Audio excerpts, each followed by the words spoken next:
네, 실시간으로 시장 대응해 볼 수 있는 실시간 랭킹 시간입니다. 저는 오늘부터 함께하게 될 아나운서 기른영이고요. 오늘도 현구간에서 가장 많이 검색되고 있는 종목들과 리포트 종목들을 통해서 투자 전략 세워보도록 하겠습니다. 먼저 815 머니톡의 이주연 이사님 모셔보도록 할게요. 이사님 안녕하세요. 안녕하세요. 네, 1위부터 10위까지 가장 많이 검색된 종목들부터 살펴보도록 하겠습니다. 먼저 안랩인데요. 탄핵 표결 관련해서 정치 테마주가 최근 급등세를 보이고 있는데 관련주로 오늘 써니전자와 함께 1, 2위를 차지하고 있습니다. 다음으로 삼성전자가 하락장 속에서도 다행히 큰 타격을 받지 않으면서 빨간불을 켜주고 있습니다. 셀비오는 금요일에 하락 이후 오늘 반등 시도하면서 17,000원을 돌파하기도 했는데요. 코나이랑 동신건설, 또 진양산업, 오파스는 형제엘리트 모두 역시 정치 테마 관련해서 움직여주고 있고요. 호나이 전략부터 들어보도록 하겠습니다. 오늘 장대 양봉 나와주고 있는데 연일 급등세를 보이고 있거든요. 이 상승세가 어디까지 유지될 수 있을까요? 일단은 코나이 같은 경우에는 좀 정치 인맥주로 많이 움직임이 나오고 있는 종목인데 사실 정치 인맥주를 지금 뭐 매매를 하셔라라는 의미에서 말씀을 드리는 거는 아니고 최근에 워낙에 시장에 좀 모멘텀이 약화돼 있는 상황이고 좀 그 이탈이 굉장히 가속화되고 있는 상황이다 보니까 거의 개별 어떤 매매 중심이 거의 정치 테마주 중심으로 좀 몰리고 있는 상황이라고 보시면 좋을 것 같습니다. 그러면서 수급 쏠림이 좀 강화되고 있고 지난주 목요일, 수요일 이 이후로부터 계속해서 좀 강화되고 있는 상황인데 사실 당일 변동성이 굉장히 큽니다. 그래서 오늘 같은 경우에도 지난주 금요일에 이제 좀 탄핵 관련한 좀 이슈들이 부각이 되면서 다음 대권 주자들에 대한 어떤 관심도가 높아졌었고 그 정치 인맥주들이 굉장히 좀 강하게 상승이 나오는 모습들이 보였었는데 오늘 장 초반에는 또 탄핵이 이제 좀 지연이 됐고 좀 부결되는 그런 모습들이 나오다 보니까 오늘은 또 장 초반에는 급락으로 시작을 했었습니다. 그래서 이런 식으로 개별 종목들의 좀 변동성이 상당히 크다 보니까 이런 종목군들은 사실 당일 매매를 하시는 분들이 아니라면은 굳이 뭐 이제 건드리지 않는 게 좋겠다라는 좀 판단을 하고 있고요. 특히나 지금 같은 경우에는 오전 장중에 좀 실시간 종목 순위를 좀 보게 되면은 그 순위가 굉장히 빠르게 바뀝니다. 워낙에 좀 수급 전환이 굉장히 빠르게 좀 진행이 되고 있다라는 얘기고 그리고 그런 종목들의 시총도 굉장히 작고 그렇다 보니까 어떤 기업의 가치보다는 거의 그냥 개인들의 수급으로 인한 그냥 변동성만 좀 연출이 되고 있는 상황이다라고 보시면 될 것 같습니다. 그래서 지금은 오히려 이런 시장에서는 좀 기업의 가치 대비해서 조정이 나오고 있고 모멘텀은 지속이 되고 있지만 오히려 수급이 좀 이쪽으로 다 이제 몰리면서 이탈이 나타나면서 과대낙폭이 발생한 종목군들 중심으로 지금은 좀 보시는 게 좋을 것 같고요. 대표적으로 지금 오늘도 좀 반등이 나오고 있는 상황인데 뭐 AI 소프트웨어라던가 기존의 자율주행이라던가 이런 업종들 중심으로는 아마 바닥을 잡고 좀 반등 나오는 모습들을 충분히 기대해 볼 수 있지 않을까라고 생각을 하고 있습니다. 그래서 정치 테마주들은 뭐 급등 나올 때는 그렇게 크게 좀 건드리지 않는 게 좋을 것 같고요. 오히려 좀 조정이 나왔을 때 그럴 때는 뭐 단기 매매 정도는 활용을 할 수 있겠습니다만 그 외적으로 좀 변동성이 축소되어 있는 그런 종목들을 지금은 좀 관심 있게 보시는 게 오히려 시장을 좀 이기는 전략이 아닐까 그렇게 생각을 하고 있습니다. 네, 좋습니다. 참고해 보시기 바라겠고요. 다음으로는 셀비온 전략 세워보도록 하겠습니다. 오늘 17,000원까지 올라줬다가 지금은 윗꼬리를 좀 달고 있는데 이 종목은 어떤 전략 필요할까요? 네, 셀비오는 지금 신규 상장 종목입니다. 상장한 지 한 2달 정도밖에 안 된 그런 종목이기도 하고요. 그렇다 보니까 시장에서 탄력도를 좀 유지하고 있는 상황이기도 합니다. 그리고 추가적으로 좀 개별적인 어떤 모멘텀이 부각이 됐던 게 일단 전립선 암 신약을 현재 임상 진행 중인데 이 신약이 기존의 블록버스터급 신약이 있는 그 경쟁사 대비해서 좀 부작용 측면에서도 이제 긍정적인 효능을 보였다라는 그런 내용들이 보도가 됐고요. 그러면서 지금 좀 그런 모멘텀들이 시장에서 부각을 받았었습니다. 그래서 바닥을 좀 딛고 반등하는 모습들이 나오고 있는데 최근에 우리 시장에서 급락이 나왔을 당시에 어떤 기관이라던가 외국인들 수급을 좀 보게 되면은 바닥권에서 담는 좀 업종들이 있었습니다. 대표적으로 기관도 그렇고 외국인들을 담았던 게 이제 제약바이오 쪽이었습니다. 원래 우리 뭐 중순까지만 하더라도 한 10월까지만 하더라도 제약바이오 기업들이 거의 시장의 주도 테마라고 봐도 무방할 정도로 강한 흐름들을 보였었는데 근 한두 달 정도까지는 좀 차익 실현 매물들이 빠르게 나타나는 그런 모습들이 나타났었습니다. 근데 지금은 좀 어느 정도 일부 물량이 정리가 됐고 다시 저가 매수가 좀 일부 들어오는 걸로 보고 있습니다. 그래서 제약바이오 종목들은 일부 모멘텀이 있는 종목군들 중심으로 좀 관심 있게 보시면 좋을 것 같고요. 네, 셀비온 같은 경우에도 지금 구간도 나쁘지 않은 구간이라고 좀 생각을 하고 있습니다. 그래서 일단은 손절가는 확실히 좀 잡아두시면서 접근을 하시면은 지금의 어떤 시장에서 분위기는 좀 잘 맞춰 나갈 수 있지 않을까 좀 그렇게 생각을 하고 있고요. 다만 실질적인 어떤 수혜를 기대를 하는 거는 이미 그 이상 임상이 내년 하반기에 좀 예상이 되고 있습니다. 그래서 내년 하반기까지 시간이 좀 남아 있는 만큼 단기적인 어떤 모멘텀을 보고 플레이를 한다라는 관점으로 접근을 하시는 게 지금은 좋지 않을까 그렇게 생각하고 있습니다. 네, 알겠습니다. 이렇게 해서 실검 상위 종목에 대한 투자 전략 세워봤고요. 계속해서 리포트 종목들 전략도 이어가 보도록 하겠습니다. 오늘 나온 리포트 기준으로 5개를 꼽아봤는데요. 먼저 클래시스입니다. 상상인증권에서 기업가치 증가 지속, 매수 타이밍이 중요하다는 리포트가 나왔는데요. 미용 의료기기 분야가 글로벌 시장으로 진출하는 가운데 클래시스가 그 선두에 서고 있습니다.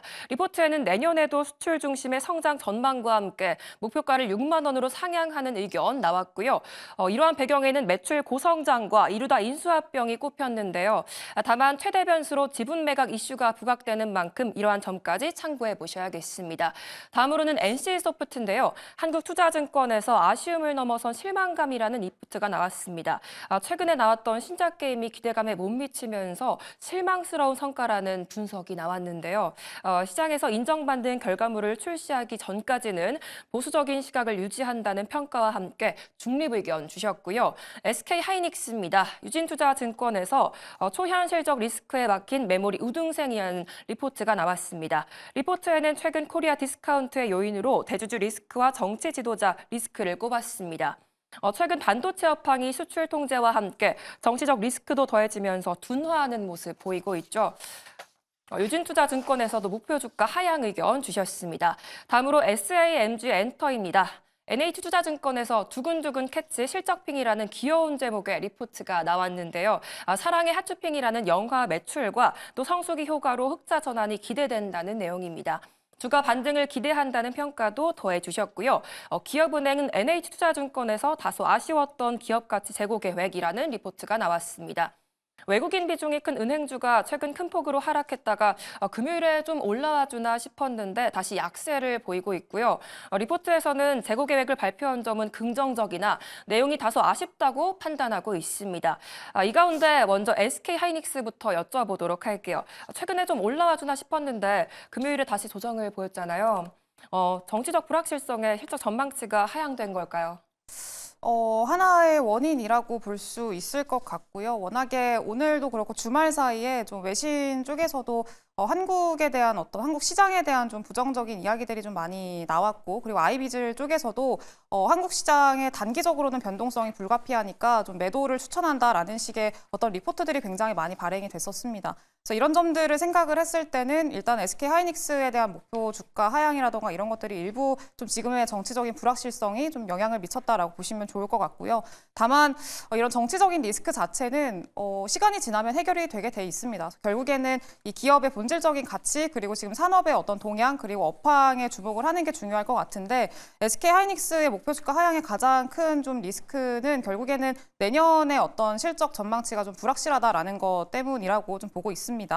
일단은 뭐 3분기까지만 하더라도 SK하이닉스에 대해서 뭐 영업이익 전망치를 뭐 8조 원, 9조 원까지도 보는 그런 전망들이 있었는데, 지금 최근에 나오고 있는 리포트들을 보면은 영업이익이 7조 원 초반대부터 7조 원 후반대까지 좀 포진을 해 있는 상황이고, 영업이익 전망치를 계속 내려잡고 있는 그런 상황입니다. 근데 이 원인을 좀 생각을 해보면은 결국엔 레거시 쪽의 문제가 좀 가장 큰데, 이 디램도 그렇고 낸드도 그렇고 가격이 계속 좀 떨어지고 있는 상황입니다. 이번에도 뭐 디램 가격이 계속 좀 두 자릿수 이상 하락하고 있는 상황이고요. 네, 그리고 출하 증가율이 지금 디램이 한 7%대, 낸드가 한 12%대 늘어날 걸로 전망을 하고 있는데, 지금 오히려 가격 전망은 디램은 한 5%대, 그리고 낸드는 한 7%대 빠질 걸로 예상을 하고 있습니다.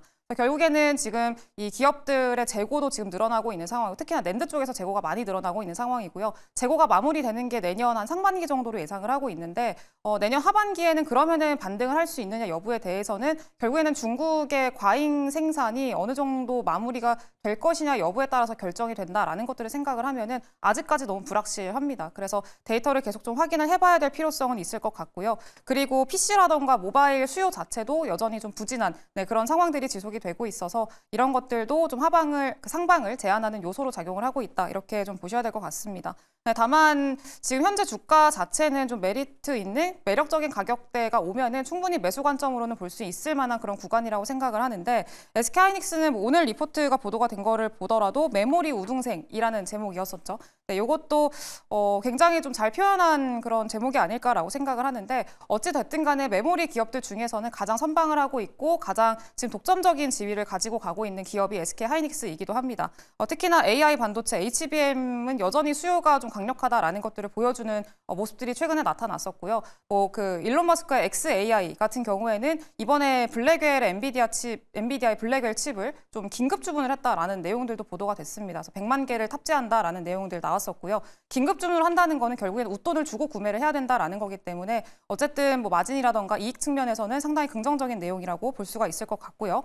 그리고 엔비디아가 이번에 이거는 좀 뭐 루머라고 나오기는 하는데 확실하게 확인된 건 아니긴 합니다만 그 블랙웰의 다음 칩인 그 루빈 칩이죠. 루빈이 이제 6개월 정도 앞당겨져서 내년 하반기에 출시가 될 수 있다라는 내용들이 좀 보도가 되고 있습니다. 출처는 대만 언론에서 먼저 보도가 됐고요. 어쨌든 그거에 맞춰서 SK하이닉스도 한 6개월 정도 양산 시기를 좀 앞당겨서 내년 상반기에 HBM4를 생산할 가능성이 있다라는 내용들이 좀 보도가 되고 있기 때문에 그럼 결국에는 SK하이닉스의 마진율이나 영업이익 측면에서는 충분히 좀 상쇄가 될 수 있지 않을까에 대한 기대감도 충분히 가져볼 수 있을 것 같습니다. 그래서 지금은 SK하이닉스 같은 경우에는 뭐 삼성전자도 마찬가지긴 합니다만 기관 수급들이 좀 변동성을 제어해주고 있는 상황이고 하단을 좀 잡아주고 있는 그런 상황이기는 합니다. 그래서 뭐 주가가 그렇게 많이 빠지고 있지는 않습니다만 혹시나 16만 원 초반대 그리고 16만 원을 좀 이탈을 하게 된다라고 하면은 굉장히 좀 메리트 있는 가격이고 충분히 접근 가능한 그런 구간이 아닐까라고 생각을 하고 있습니다. 그래서 매수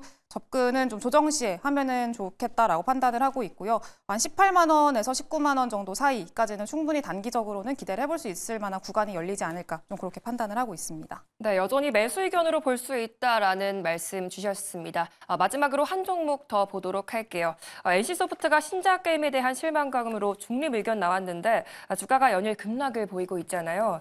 시장 반응이 어떻게 될까요? 이번에 신작을 발표를 했는데 그 저니 오브 모나크라고 해가지고 신작이 나왔는데 기대를 좀 많이 하긴 했습니다. 시장에서. 어쨌든 NC소프트의 뭐 대형 신작이라는 기대감도 있었고 근데 결과적으로는 좀 실망감이 큰 상황인 것 같습니다.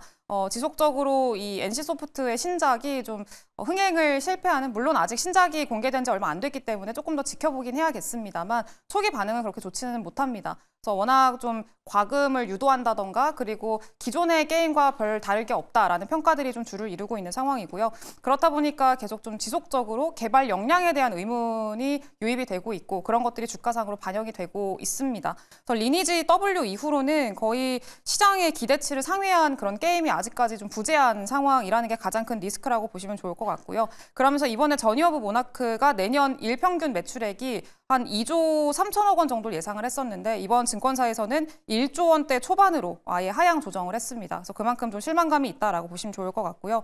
그리고 기존의 모바일 게임 리니지 W라던가 그리고 뭐 블레이드 앤 소울 2 이런 것들도 지속적으로 매출이 감소하고 있어서 이거를 상쇄할 수 있을 만한 신작이라던가 어떤 모멘텀들이 새롭게 있지 않는 이상은 조금 주가상으로는 단기적으로는 조정을 좀 피할 수는 없겠다라고 좀 생각을 하고 있습니다. 다만 내년에는 그래도 좀 대형 신작들이 좀 있기는 하고요. 뭐 아이온2라던가 택탄 이런 것들이 좀 있기는 하고 그래서 어쨌든 뭐 매출상의 규모 자체는 좀 늘어날 걸로 예상을 하고 있긴 한데 이거는 조금 지켜봐야 될 문제인 것 같고 그나마 긍정적인 거는 지금 2023년도 하반기부터 그 게임사들 전체적으로 구조조정이 좀 대대적으로 단행이 됐었습니다. 그러면서 그 효과가 본격적으로 반영이 되는 시기가 다가오고 있는 상황이고요. NC소프트 같은 경우에도 내년에 인건비가 한 19% 정도 감소할 거라고 지금 전망이 되고 있습니다. 그래서 내년 흑자 전환에 대한 기대감이 있는 만큼 적자폭 축소라는 거를 지금 투자 포인트로 잡고 보시는 게 좀 좋을 것 같고요. 주가 조정이 조금 추가적으로 단행이 된다라고 하면은 저가 매수에 대한 어떤 메리트도 충분히 있는 구간이니까 지금은 일단은 좀 지켜보면서 NC소프트는 대응하시는 게 좋지 않을까 그렇게 생각을 하고 있습니다. 네, 이렇게 해서 실시간 상위 종목들과 리포트 종목들 투자 전략 세워봤고요. 시장이 앞으로 어떻게 움직여줄지 저희가 계속해서 추가적인 전략 세워드리고 있으니까요. 계속해서 채널 고정 부탁드리도록 하겠습니다. 이주연 이사님과는 여기서 이만 인사드리도록 할게요. 이사님 감사합니다. 감사합니다.